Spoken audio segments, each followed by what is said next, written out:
Prior to my spring 2017 study abroad to Meiji University in Tokyo, I had been to Japan a couple of times as a high school student for brief group study tours with scheduled itineraries.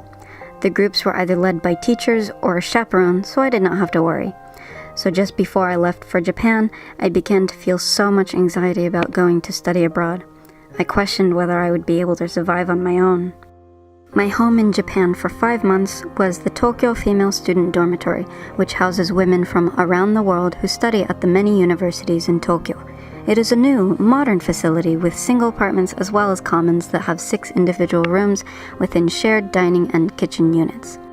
I arrived in mid-March, a bit earlier than most students, and I found myself nearly alone in the dorm because of the semester break.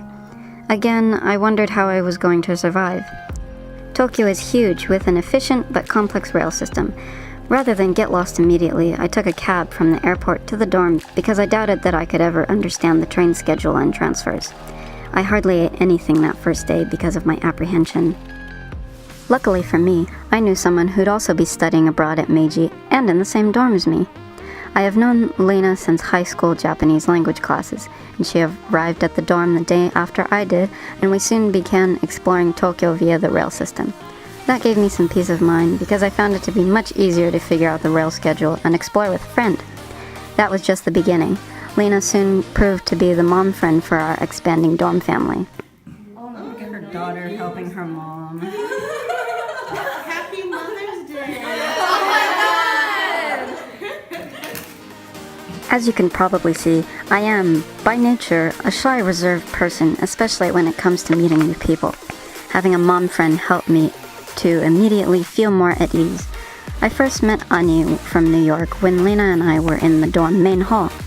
Understanding how I felt on my first day, we invited them to join Lena and me at our table. Ani and I quickly became close friends because we had so much in common, including our interest in cartoons, such as Steven Universe, drawing, and LGBTQ+ issues.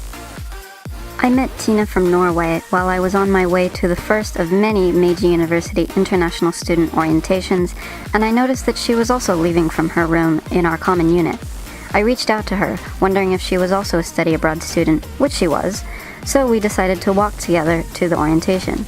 We would often wake up at similar times, and some of our classes at Meiji started at the same time, so walking together became routine. Although I've never known anyone from Norway, Tina and I shared a love of cats, so we planned an excursion to a Japanese cat cafe.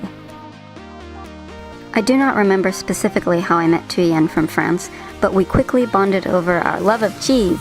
When I think back, my entire study abroad focus was on Japan and its culture, but I found myself being introduced to the world through my dorm family. Helen from Australia and I never identified things we had in common, but she was, nevertheless, a dear part of my dorm family. When the semester started, she and I had very similar class schedules, so we more often than not walked together to and from Nakano campus of Meiji University. At first, it felt awkward with Helen and I walking together without the rest of the dorm family, but by the end of the semester, I actually found that I enjoyed her company. It taught me that friendships and families are made up of similarities as well as differences.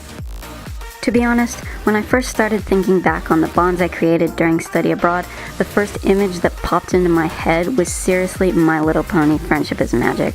That's how magically coincidental the bonds felt to me, because it was apparent from the first few days that we explored Tokyo together that my dorm family would be inseparable during our study abroad semester. My study abroad was not necessarily about a single event, such as a big festival, but was more about my relationships with the people around me, which also includes students from Japan and other study abroad students. The semester opened my eyes to the world, and not just metaphorically speaking.